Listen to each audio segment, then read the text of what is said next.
सभी को नमस्कार। आज का हमारा विषय है मुद्रा का परिमाण सिद्धांत या classical theory of demand for money, जिसे मुद्रा की मांग का प्रतिष्ठित सिद्धांत भी कहा जाता है। मुद्रा के परिमाण सिद्धांत के अंतर्गत हमने कल पढ़ा था फिशर का समीकरण या नकद लेन देन समीकरण। फिशर के समीकरण में मुद्रा की पूर्ति पर अधिक जोर दिया गया था और इनके सिद्धांत की जो मुख्य बात है वह यह है कि इन्होंने मुद्रा की पूर्ति और जो कीमत स्तर है उसके मध्य प्रत्यक्ष व आनुपातिक संबंध का विश्लेषण किया है, जबकि मुद्रा की पूर्ति और मुद्रा के मूल्य के मध्य विपरीत संबंध को बताया है। अर्थात इनके सिद्धांत में मुद्रा की पूर्ति पर विशेष जोर दिया गया है। आज हम मुद्रा के परिमाण सिद्धांत के अंतर्गत दूसरा सिद्धांत पढ़ेंगे, जिसे हम कैम्ब्रिज विचारधारा या कैम्ब्रिज समीकरण कहते हैं, जिसका अन्य नाम नकद शेष समीकरण या कैश बैलेंस अप्रोच है। कैम्ब्रिज विचारधारा के अंतर्गत मुद्रा की मांग पर अधिक जोर दिया गया है और जो अल्फ्रेड मार्शल हैं उन्हें कैम्ब्रिज विचारधारा का पिता कहा जाता है। कैम्ब्रिज विचारधारा के अंतर्गत हम मुख्य रूप से मार्शल, पिगू, किन्स, रॉबर्टसन आदि अर्थशास्त्रियों को शामिल करते हैं। इस सिद्धांत की जो मुख्य बात है वो यह है कि लोग अपनी आय का एक निश्चित भाग जो होता है वो ट्रांजैक्शन या लेन देन के उद्देश्य के लिए कैश रूप में अपने पास रखते हैं। कैम्ब्रिज विचारधारा के जो प्रथम अर्थशास्त्री हैं, सबसे पहले हम देखेंगे मार्शल का समीकरण M=KY+K'(A). यहाँ M मुद्रा की पूर्ति को नहीं बल्कि मुद्रा की मांग को प्रदर्शित कर रहा है। Y जो है वो कुल मौद्रिक आय या टोटल मॉनेटरी इनकम को बता रहा है। K कुल मौद्रिक आय या Y का वह भाग है जिसे लोग अपने पास कैश रूप में रखते हैं। A हमारी कुल जो एसेट्स हैं उनकी मॉनेटरी वैल्यू या कुल परिसंपत्तियों के मौद्रिक मूल्य को प्रदर्शित करता है। K' है वह हमारे A का वह भाग होता है जिसे लोग नकदी के रूप में अपने पास रखते हैं। अर्थात मार्शल के समीकरण में व्यक्ति लेन देन के उद्देश्य के लिए जो मुद्रा रखता है उसका वर्णन किया गया है। आगे चलकर मार्शल के अनुयायियों ने मार्शल के समीकरण को संशोधित किया है और जो नया समीकरण है वो है M=KY। अर्थात इन्होंने पहले के समीकरण से जो A था उसको हटा दिया है और अधिक सरल रूप में ये हमारे सामने M=KY के रूप में प्रदर्शित है। Y जो यहाँ पर है वो कुल मौद्रिक आय को बताता है और हमारी जो कुल मौद्रिक आय है उसे हम कैसे निकालते हैं?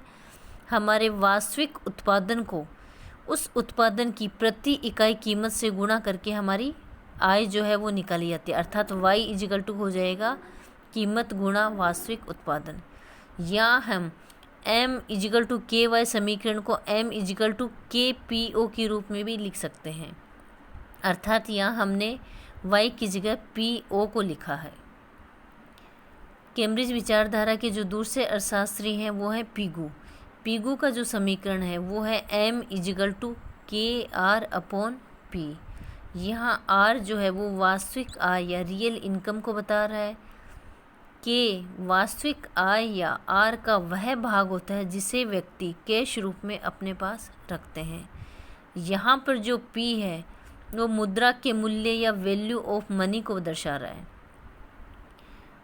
पिगू का जो P है वो मार्शल के P का एकदम विपरीत है, क्योंकि मार्शल का जो P है वो तो सामान्य कीमत स्तर को बता रहा है, जबकि पिगू का P या 1/P है वो मुद्रा के मूल्य को प्रदर्शित करता है। आगे चलकर पिगू के समीकरण को संशोधित किया गया है। अब संशोधित रूप जो है वो हमारे सामने इस तरह से प्रस्तुत है M=KR/P C+H 1 - C।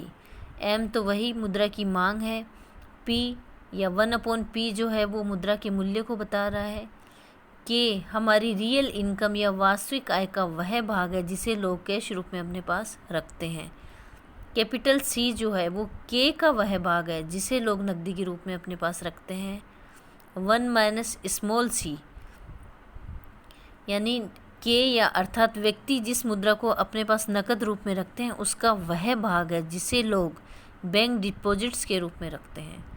एच, बैंकों के पास बैंक जमा का वह भाग होता है जिसे बैंक अपने पास कैश रूप में रखते हैं।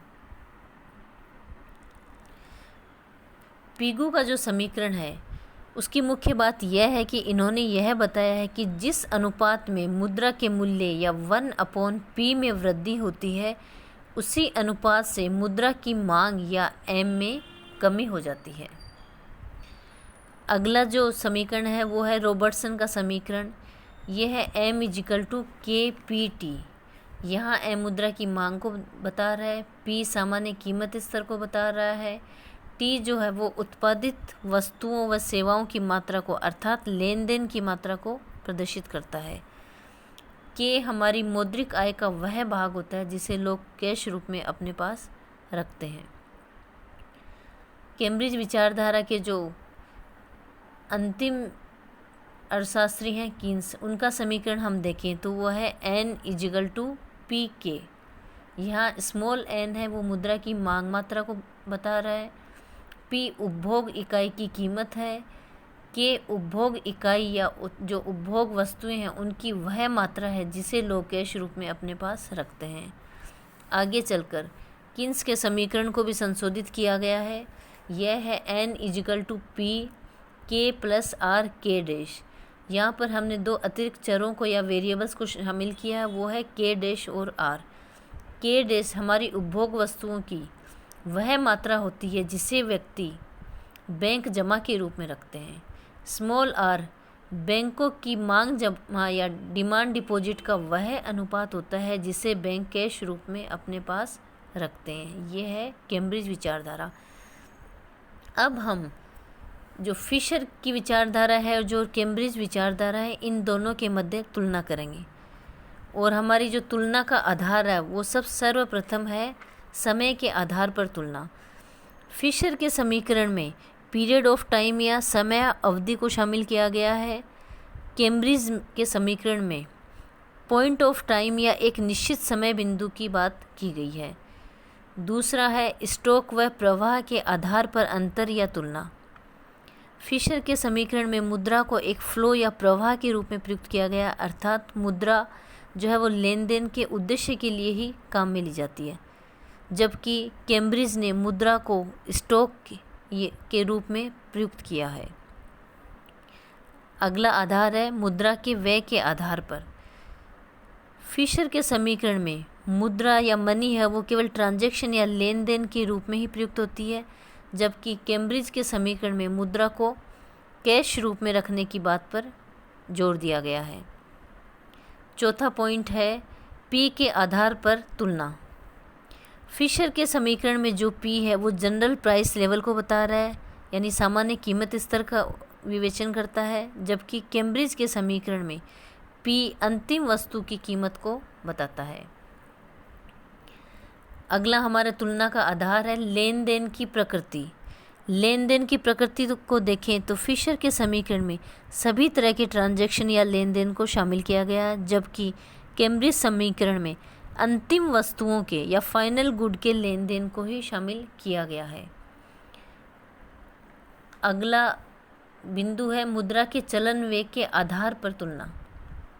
फिशर के समीकरण में मुद्रा के लेन देन चलन वेग को शामिल किया गया है, जबकि कैम्ब्रिज के समीकरण में मुद्रा के आय चलन वेग को शामिल किया गया है। अगला बिंदु है मुद्रा की पूर्ति तथा मांग के आधार पर अंतर। फिशर के समीकरण में केवल मुद्रा की पूर्ति पर जोर दिया गया है, जबकि कैम्ब्रिज समीकरण में मुद्रा की मांग पर जोर दिया गया है। अंतिम जो बिंदु है वो है फिशर की जो विचारधारा है वो दीर्घकाल से संबंधित है, जबकि कैम्ब्रिज विचारधारा जो है वो अल्पकाल को अधिक महत्व देती है।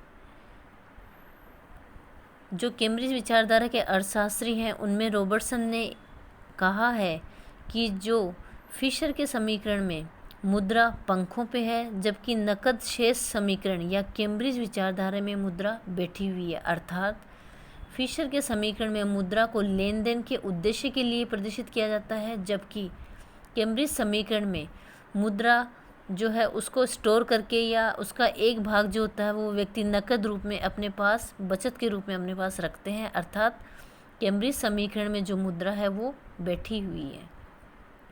अब हमने दोनों सिद्धांतों का अध्ययन कर लिया है, फिशर का सिद्धांत और कैम्ब्रिज विचारधारा।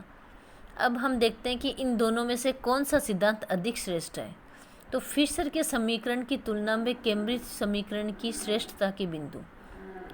सर्वप्रथम हम देखें तो कैम्ब्रिज के समीकरण में के पर अधिक जोर दिया गया है। के अर्थात व्यक्ति अपनी मुद्रा का एक भाग बचत के रूप में या नकद जमा के रूप में अपने पास अवश्य रखता है, जो कि मनुष्य के उद्देश्य को दर्शाता है, जबकि फिशर के समीकरण में इस तरह की जमा का विवेचन नहीं किया गया है। कैम्ब्रिज समीकरण की श्रेष्ठता का दूसरा बिंदु है कि फिशर के समीकरण में कीमत में परिवर्तन को केवल मुद्रा की पूर्ति से जोड़ा गया है, जबकि कैम्ब्रिज समीकरण में कीमत में परिवर्तन या डेल्टा पी को मुद्रा की मांग और मुद्रा की पूर्ति दोनों से जोड़ा गया है। कैम्ब्रिज जो समीकरण है उसमें कीमतों में होने वाले अल्पकालीन परिवर्तन को शामिल किया गया है, जबकि फिशर के समीकरण में इनको शामिल नहीं किया गया है। कैम्ब्रिज समीकरण ने मुद्रा की मांग और मुद्रा की पूर्ति दोनों को महत्व दिया है, और इन्होंने यह सिद्धांत अधिक वास्तविक भी है क्योंकि इसमें मुद्रा की बचत को महत्व दिया गया है, और वास्तविक जगत में भी हम देखें तो व्यक्ति बचत करता है। इसलिए कैम्ब्रिज समीकरण जो है वो मुद्रा की मांग के आधुनिक सिद्धांतों की आधारशिला के रूप में कार्य करता है। अंतिम बिंदु को हम देखें तो फिशर के समीकरण की तुलना में जो कैम्ब्रिज का समीकरण वो अधिक वास्तविक व व्यवहारिक है, क्योंकि फिशर का समीकरण केवल वस्तुओं को खरीदने के लिए ही मुद्रा को महत्व देता है, जबकि कैम्ब्रिज का समीकरण जो है वो मुद्रा के संचय के कार्य को महत्व देता है, अर्थात व्यक्ति अपनी आय का एक जो भाग होता है वो अवश्य बचाता है। इस तरह से हम देखते हैं कि फिशर के समीकरण की तुलना में जो कैम्ब्रिज का समीकरण है वो अधिक श्रेष्ठ है। धन्यवाद।